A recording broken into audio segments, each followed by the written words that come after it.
Cualquier historia que tú quieras que te haga, pues tú me la dices que te la hago. Siempre en el bloque mío, siempre con muchachitos y ayudando a todo el mundo. And that's my life.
Son cosas, ¿verdad?, que uno nunca se le olvidan.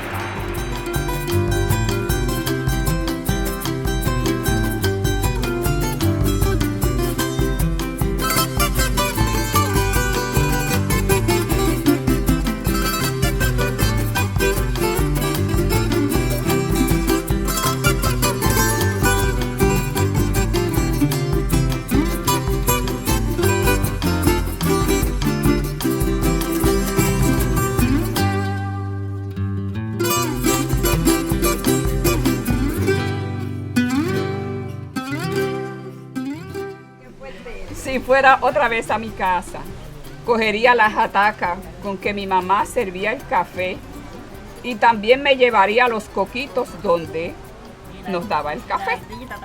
El molino donde molíamos el maíz, los santos de madera, uy, me da ganas de llorar. Los santos de madera de mi mamá, las planchitas con que se calentaban en la leña. En fin, necesitaría un camión, me lo llevaría todo. Los juguetes casi todos los hacíamos nosotros.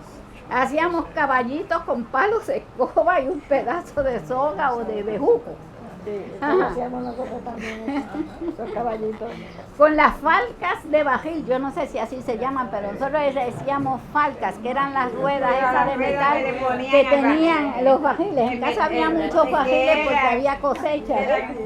Ajá, nosotros preparábamos carros que empujábamos con un gancho de alambre. Mire, esa juela, y mi hermano hacía un gancho y encajaba la juela ahí, nosotros cogíamos y la juela al frente. Nosotras nos escapábamos a cuanto baile había en las piedras Puerto Rico. Me recuerdo que los mismos se celebraban en el Club Popular, que era lo único que había allí. Iba siempre, allí iba siempre a tocar el conjunto Mayari, ¿lo recuerdan? Sí. Que era el que estaba en moda por ese tiempo. Recuerdo que una vez se formó una pelea y nosotras, mi hermana y yo, nos metimos debajo de una mesa, solamente se veían las sillas volando por el aire. Recuerdo que mi hermano, el mayor de todos, nos fue a buscar al club y no nos encontró, pues ya nosotras nos habíamos ido a la casa y nos acostamos a dormir. Cuando llegó mi hermano, nosotras estábamos dormidas de mentirita.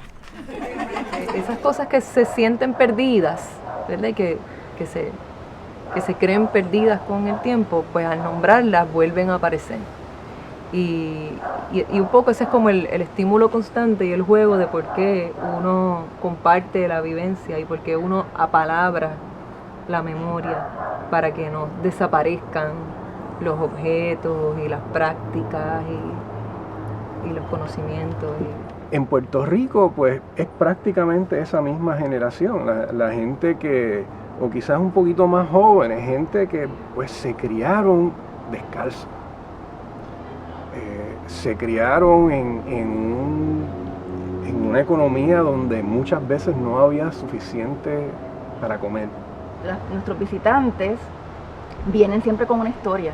La gente que tiene más de 60 años, que viene a visitar la fundación, tiene alguna historia con Muñoz, con doña Inés, con esos cambios que se dieron en Puerto Rico. Y entonces pues uno empieza como, cuando yo llegué a la fundación, pues empecé como que a esta gente alguien tiene que grabarlo, tenemos que tener esa historia en algún lugar. El archivo nuestro sería el lugar ideal para poderlo mantener, y trabajar con esa documentación de ese acervo cultural inmaterial que no se estaba haciendo.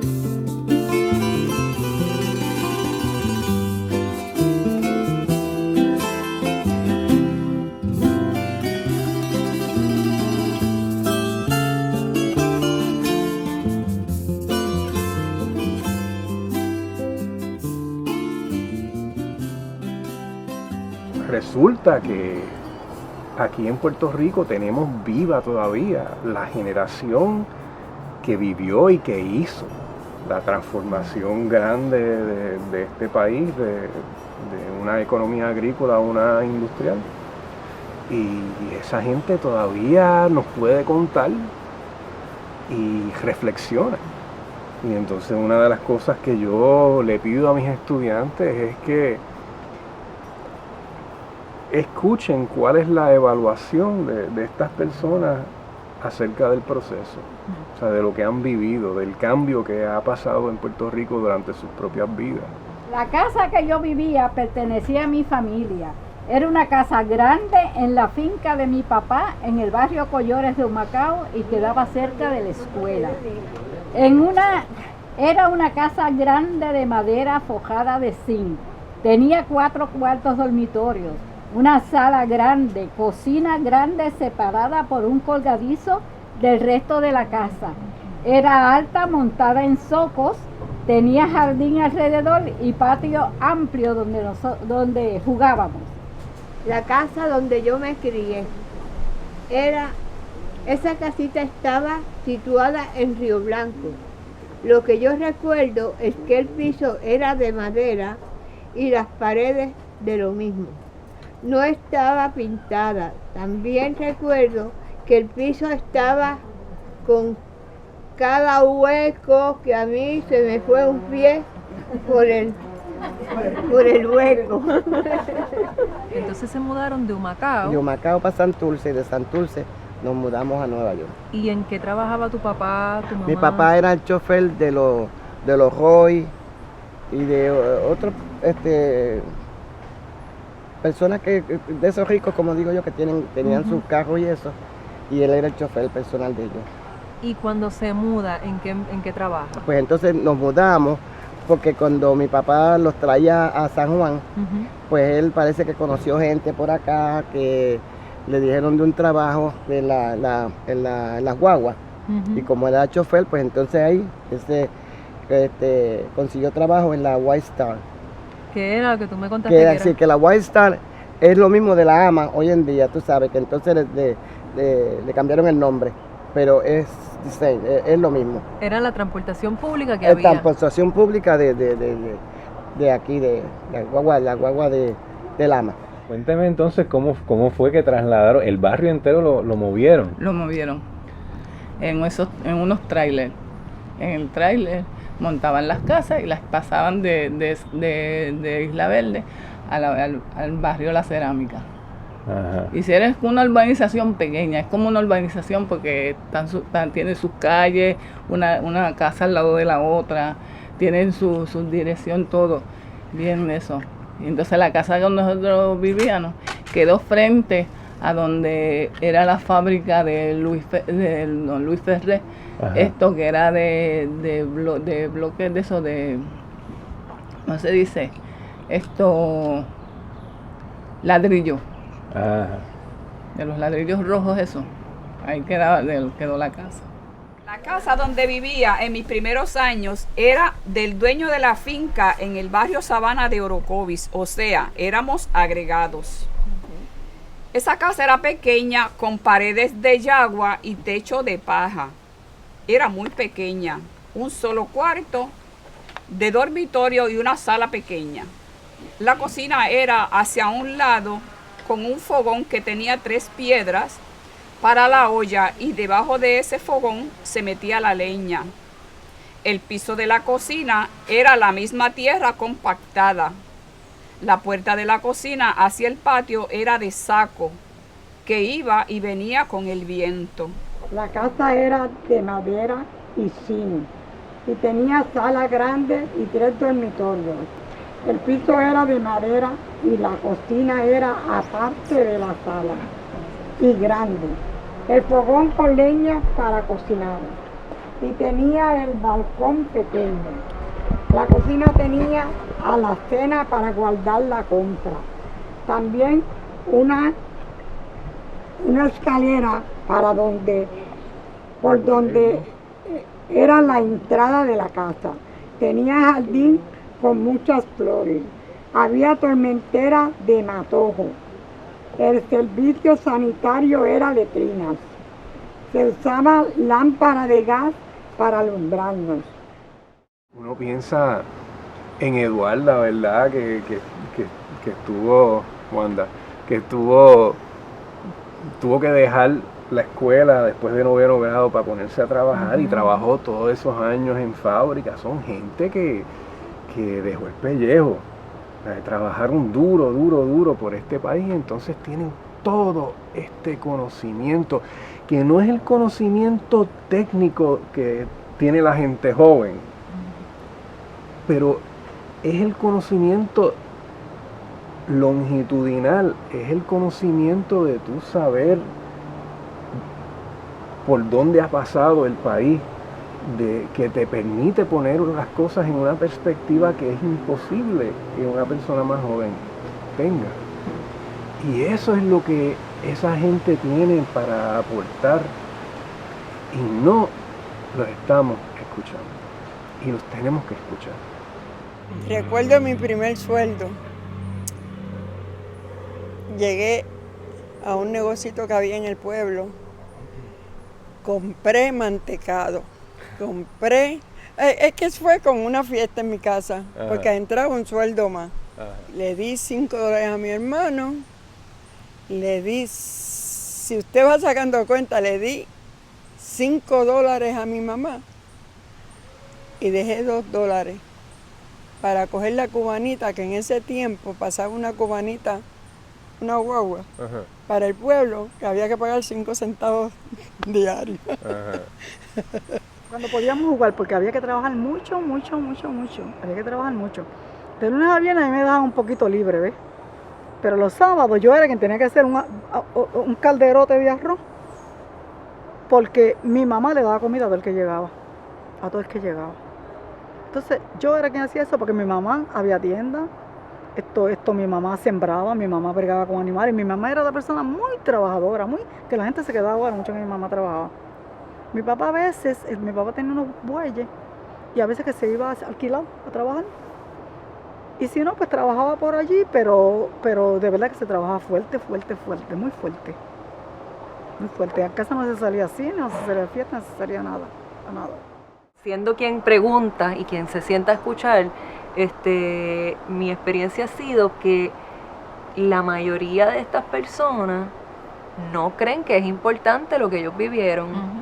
Y no sienten que es valioso y no sienten que tienen mucho para aportar. Yo he tenido que idear una manera de acercarme a las preguntas para que ellos de verdad crean que yo tengo interés, y un poquito para reforzar la autoestima de ellos y de ellas, para dejar saber que las recetas son importantes y que las técnicas para sacar las manchas en la ropa en el río son importantes y por qué.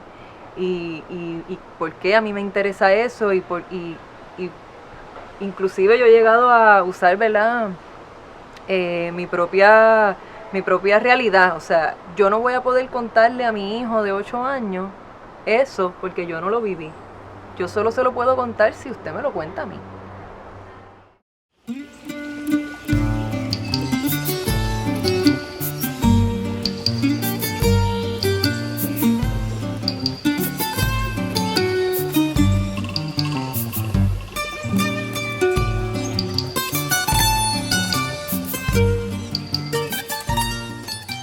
Al lado había un rancho techado de paja con 2 pilones para pilar arroz y café. Mi casa era de cosecha, ya que papá era agricultor. En el jardín había muchas flores, pero el jazmín inundaba la casa por las mañanas. Por las tardes olía a tierra mojada cuando llovía. Todos los alrededores. De noche olía a jengibre, que en casa hacían jengibre para acostar la gente. El sonido más escuchado de noche era el coquí. Por la mañana, al amanecer, los gallos y los pajaritos cantaban. Las mariposas revoloteaban por donde quiera. El sabor que yo escogería era el de dulce de coco o lechosa que preparaba mamá. De comida prefería ñame con carne frita de cerdo y la bebida de chocolate de cacao que se cosechaba en mi casa. De las frutas prefería sentarme debajo de un árbol de mango y comer de los que se caían en el piso. Muy bien. Esta casita era frente a un río y recuerdo que ahí mi mamá y nosotras nos habíamos de bañar todos los días. El postre preferido de cuando yo me criaba, majarete, que se hacía con harina de maíz, harina de arroz y coco. La casa olía a leña y a gas y a mucha humedad y a olores comunes cuando hay mucha gente y hay poca higiene. Despertaba con el canto de las gallinas y el chillido de los cerdos. Recuerdo todavía el sabor especial de los dulces criollos, dulce de malanga, dulce de chayote, dulce de tomate. Las comidas eran especiales. Se usaba mucho la harina de maíz para sorullos, para gofio, harina con habichuelas, harina con azúcar. Se cultivaba el maíz y se procesaba en la casa porque se usaba en muchas cosas. Esa película que estaba viendo ahora me trajo muchos recuerdos, sí señor. Yo iba a pie desde mi casa,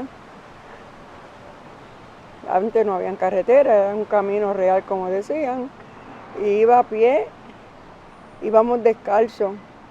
Yo no sé cómo mi mamá se las ingeniaba, pero yo tenía zapatos. Lo que pasa es que los muchachos del barrio me quitaban los zapatos. Me los quitaban y me decían, tú no puedes ir con zapatos, y nosotros sin zapatos. Me los enganchaban en un árbol. Cuando regresábamos, que ya estábamos cerca de la casa, entonces me daban mis zapatos y yo me los ponía. ¿Y estaba descalza en la escuela también? Sí, todos estábamos descalzos. Porque nadie... Nadie usaba zapatos.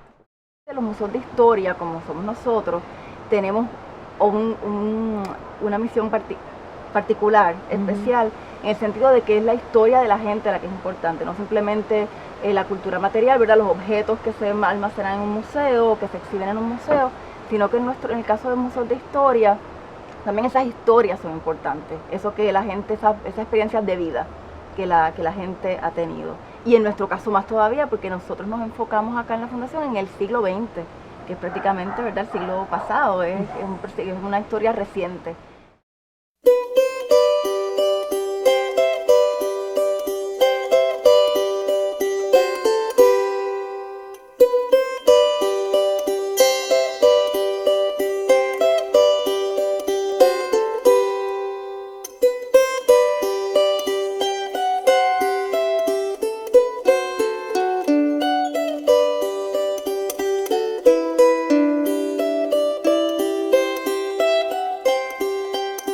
Pues yo voy a estar a leer sobre Andrea Ortiz, que es esta persona que tengo aquí al lado. Nací en Ciales, en el barrio Poza, Puerto Rico, el 22 de agosto de 1931. Nací con comadrona, su nombre Doña Goya. Cumplí 80 años y ya lo celebraron mis hijos en casa de una prima. Solo pude estudiar hasta el 2º grado, por eso no sé escribir, solo sé escribir mi nombre. Mi casa quedaba cerca del Camino Real. Con mis abuelos, mi mamá murió, no lo llegué a conocer. Fueron mis abuelos maternos, Zenén Ortiz y Marcola Colón. Mi papá era Dolores Ortiz y mi mamá Justina Torres. Me inscribieron cuando tenía como 1 año.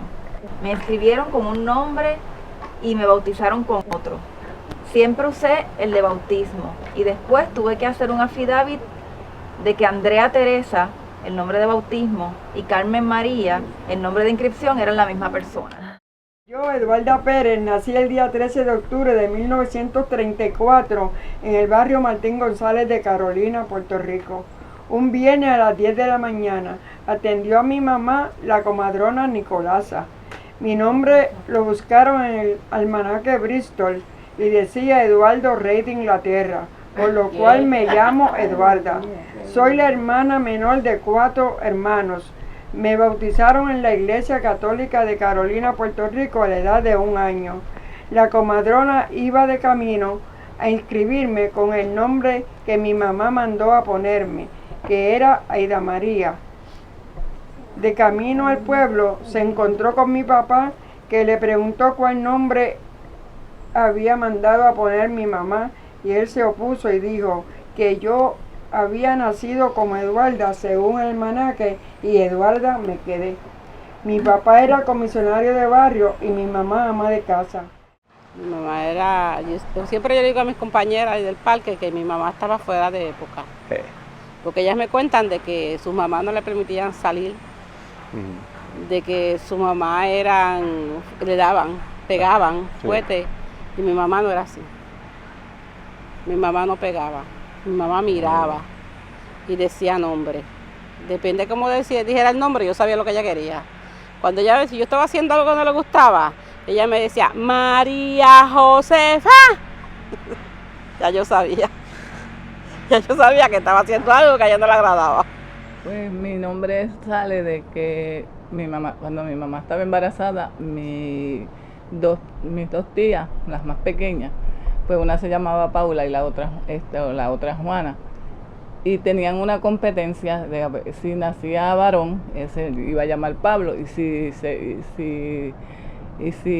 era hembra, pues mi mamá le dijo, bueno, si sale varón, lo llamo Pablo, si sale hembra, pues le pongo Juana.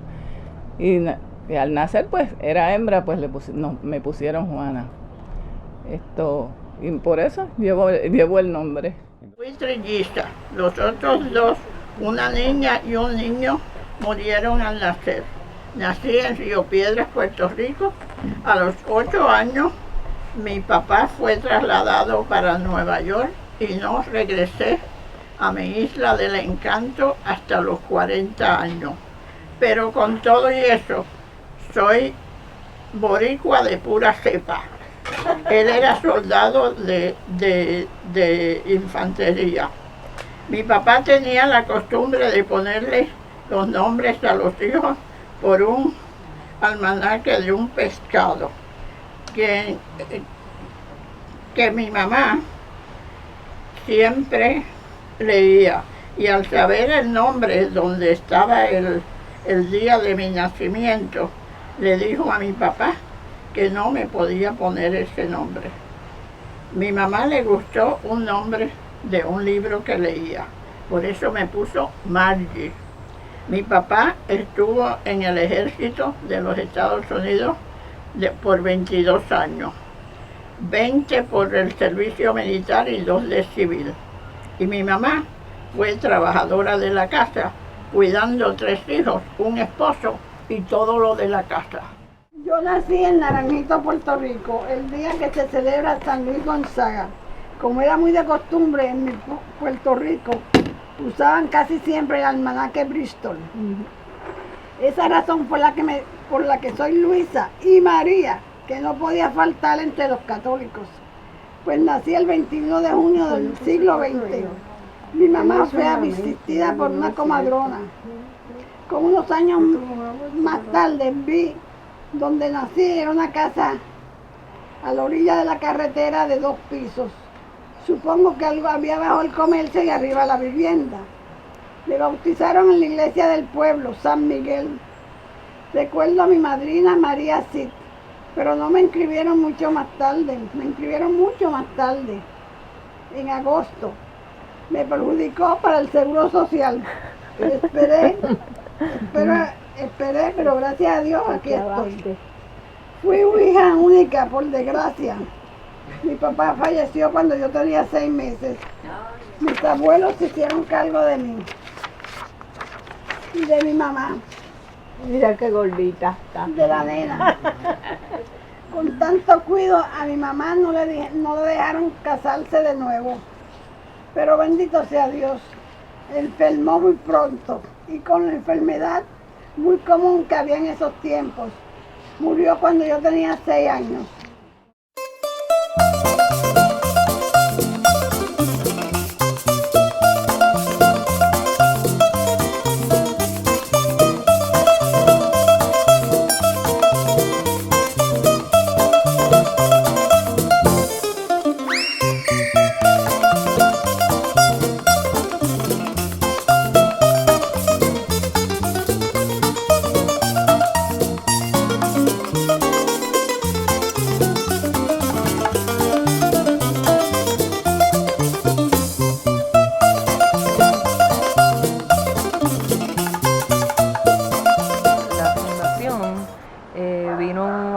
Ese nicho, ¿verdad? En donde pueden reunir un grupo de gente, plantearles unos temas sobre los cuales reflexionar, escucharlos, documentar eso en video, hacer un libro donde ellos se convirtieran en escritores y escritoras y hacer eso accesible al público. Así que de alguna manera era ideal tanto para la fundación como para el Círculo de Memoria. Los libros nos los llevamos para las casas, lo poquito que había, porque los libros los maestros los recogían en un saco y se los llevaban, yo creo que para otra escuela principal que no era esa. Entonces que esos libros se los llevaban en un saco, todos cabían en un saco. Y entonces yo cuando me daban esos libros para mi casa, me los leía completo. Mi hermano, un hermano mayor que yo tengo, Nelson, que gracias a Dios está vivo todavía, pues él lo pusieron en la escuelita en 1er grado. Ya yo era menor, pero yo quería ir a la escuela porque me sentía sola. Ajá. Pues la maestra, que se llamaba Celita Soto, le dijo a mi mamá, déjela, porque ella se va a cansar de ir y venir. Y entonces pues no me cansé. En el comedor escolar recuerdo que como a las 10 de la mañana daban estos jugo de tomate. Y a mediodía el almuerzo era obligado a comérselo. Y fui a la escuela y no pude estudiar, estudié hasta 9º grado. Hasta ahí. Cuando yo llegué a 9º grado, yo dije, hasta aquí llegué. Yo quiero trabajar porque no era fácil. Para mí no se me hacía fácil y entonces, pues, mis hermanos mayores dejaron la escuela, se fueron a trabajar para ayudar a mi mamá y así.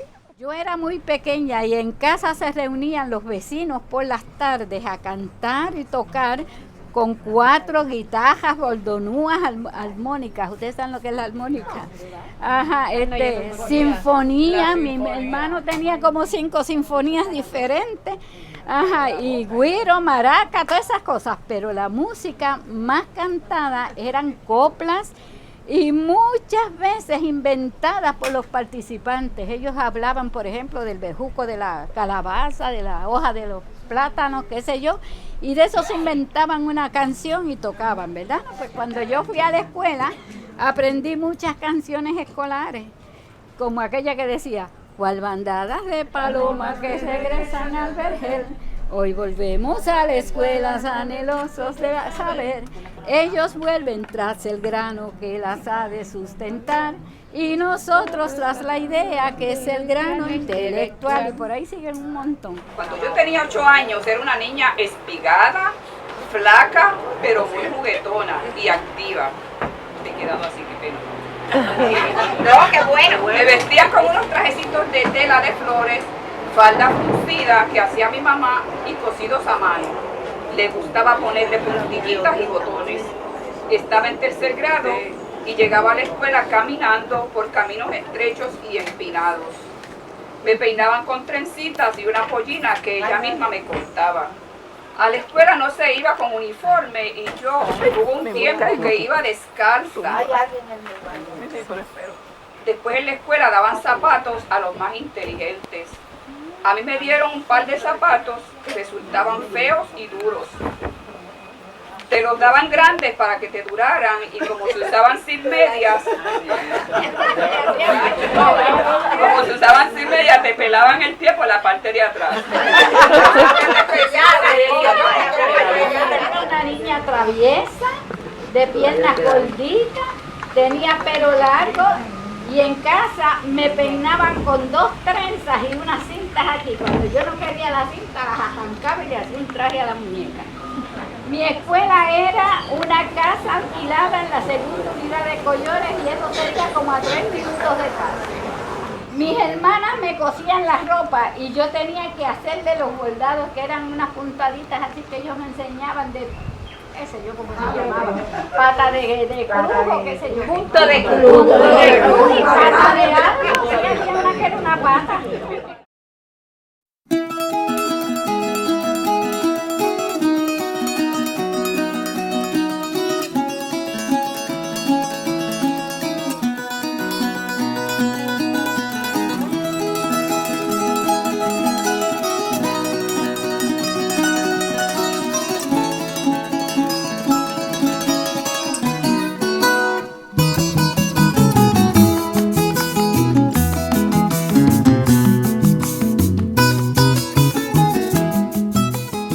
Llegado la vejez con idea de destruirme, pero yo me encuentro firme, contra ella lucharé.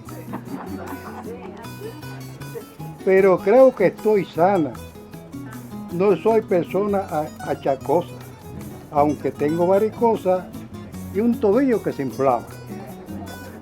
A veces cojo la cama, aunque me duele un riñón, fatiga en el corazón, mucho dolor en los huesos. Y a pesar de todo eso, ¡me siento con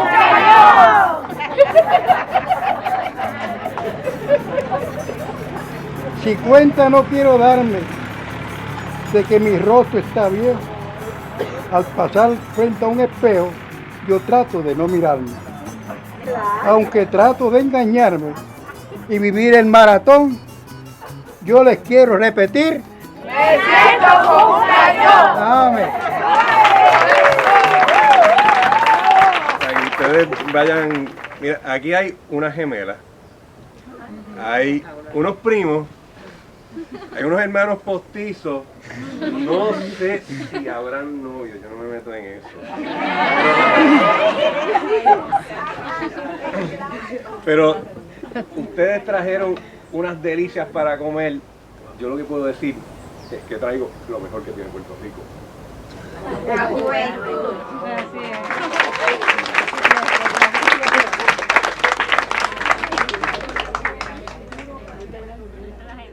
El primer día que leí mi informe, wow, lloré y ahora me dan ganas de llorar porque es como que nadie lo cree. Que cómo cambió el tiempo de aquellos años. Yo nací en el 1939, tengo 72 años. Y a través de este taller tan maravilloso, de verdad que estoy muy agradecida que nos hayan invitado. Me volví a remontar a aquellos tiempos donde se vivía con tantas limitaciones. Ustedes son millonarios, jóvenes. Yo preparé los guanimes.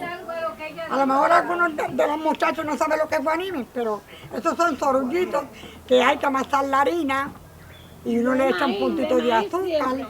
Entonces, que no quede muy blandita, entonces uno coge las hojas, las martigua, las hojas de guineo. Las lava bien, las martigua, entonces viene y hace los sorullitos con la misma hoja, le va dando ajá, y entonces después van amarrados con un cordoncito. porque si no se le mete el agua. Entonces después uno pone a hervir el agua, le echa un puntito de sal y los pone a hervir. Y yo los tuve como hora y media hirviendo y yo espero que estén cocidos. Y espero que les gusten. Nosotros teníamos que ir, mi hermana y yo, nuestra hermana y mi hermano, a buscar agua en unos baldes que se decía balde. Se cargaba en un palo, nuestro padre hacía un palo y lo metía en el medio, ¿no? Cada uno por un lado cargábamos el agua. Y teníamos que llenar una tina que mamá tenía. Y esa era nos ponía eso cuando veníamos de la escuela a una y a otro, un día uno, un día otro, a cargar esa agua y a llenar las tinas, para bañarnos, para cocinar, para todo en la casa. Yo soy Tamara Guevara, de la escuela. Pues mi abuela nació en Mayagüez y pues en verdad yo voy y todo, pero nunca voy a las visitas, pero usualmente son para competencias de natación, porque como soy nadadora, pues me toca ir a la piscina del room. Y mi abuela me ha hablado muchas cosas. Mi abuela no ha sido de estas personas, ha sido de las personas más agraciadas porque su papá era médico. Y cuando conoció a mi abuelo, ella tenía 15, 16 años, se casaron y mi abuelo fue y ella se fue a vivir a España. Así que en sí, esa parte de la pobreza, pues a mí nunca me la ha dicho. Pero me gustaría saber si alguno es de Mayagüez. Yo nací en Cabo Rojo, pero a la edad de año y medio me llevaron para Mayagüez y me crié en Mayagüez en la calle Nenadish, que es cerca de la escuela Roosevelt. Y de ahí pues seguí hasta que terminé la escuela superior. Y Mayagüez es un pueblo grande, tiene muchos barrios. Tiene muchos barrios y también te puedo decir que los mejores mangos que se comen son los de Mayagüez. Esos son los mejores mangos que se comen. Buenos días, yo soy Jan Ortiz y yo tengo mi abuela materna, pues se crió en Yabucoa. Y ella pues me ha contado pues muchas historias parecidas a las de ustedes, como se crió allí, también fue con mucha pobreza. Ella tuvo que salirse de la escuela por unos años para ayudar a trabajar para conseguir pues qué comer y proveerle a la familia, y pues quería saber si otros pues habían pasado con experiencia así en Yabucoa. Yo nací allí en el barrio Calabaza de Yabucoa y allí fue una vida bien pobre. Nosotros empezamos en una casita, como dijo Justina, de paja y agua, y después mi papá la hizo de bambúas y otro árbol ahí que ni me acuerdo. Y la pobreza mía fue, yo me tuve que salir de la escuela a los de sexto grado porque no había ambiente para yo seguir estudiando. Y menos mal que la escuela nos quedaba cerca, no tenía que hacer mucho sacrificio porque me quedaba cerca, y con lo que tenía, con la ropita que tenía, iba y llegué hasta sexto grado. Y pues nosotros nos alimentábamos de todo lo que cosechaba mi papá, que tenía una finquita y ahí había de todo, había ñame, malanga, yautilla, bueno, en fin, de todo, frutas, vegetales, de todas las cosas. Y pues no teníamos dinero, pero teníamos comida que no nos faltaba nunca, en abundancia, para nosotros y para los que llegaban. Este proyecto en particular hizo que esos dos generaciones que vienen a nosotros y son nuestros visitantes regulares se encontraran, que no vinieran cada cual por su cuenta, por su lado, como diríamos, sino que se encontraran y que esas historias de ellos pudieran estar unidas y que pudieran conversar, y que los jóvenes en este proyecto fue interesantísimo, cómo asombrados, ¿no?, de cómo esta gente mayor vivió, que para ellos era completamente inconcebible que Puerto Rico fuera de esa manera. Particularmente la gente mayor y la gente joven, para mí tiene una importancia política bien grande para este país, porque son los dos saberes, la perspectiva de la gente que vivió y los conocimientos técnicos que yo creo que todos los que tenemos hijos, tenemos la experiencia de que nuestros hijos manejan más toda una serie de dispositivos tecnológicos que nosotros mismos. Y entonces pues ese conocimiento técnico de la gente joven es valiosísimo y dependemos de él, como también dependemos y necesitamos el conocimiento, la sabiduría, por así decirlo, de la gente mayor. Y entonces es cómo se conectan esas dos cosas. Ese es el truco, lo que tenemos que propiciar, y este lugar ha sido idóneo para eso. Yo no tengo duda. Cada ciclo nuevo que yo lo repito, yo me convenzo más y más que si hay algún ingrediente que está faltándole a la medicina colectiva, política, social que necesita el país para que se le baje la fiebre, si uno está faltando es ese diálogo. Arcadio Díaz Quiñones tiene esta frase de que en Puerto Rico tenemos la memoria rota, y estos encuentros son, como quien dice, talleres de reparación de nuestra memoria colectiva, donde se pueden eventualmente, con mucho trabajo, pero es posible tender esos puentes e ir construyendo una narrativa, una visión de quiénes somos y lo que hemos venido a hacer a través de las vidas de gente que todavía recuerda y que todavía nos puede hablar. Cuando llegamos noté que tenían música puesta, y mi pregunta es, mi abuelo lo único que escucha música de su juventud, y mi mamá tiene gustos musicales bastante amplios. Y me gustaría saber si ustedes recuerdan algún artista, música de su época que recuerden. Yo te digo, yo crecí en un ambiente de mucha música típica. Eso era lo que se escuchaba, la música de cuerda, de la gente que improvisaba, porque las fiestas antes eran música de cuerda. Siempre en la familia había alguien que sabía tocar.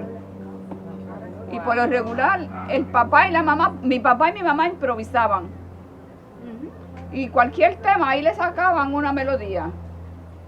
Adiós.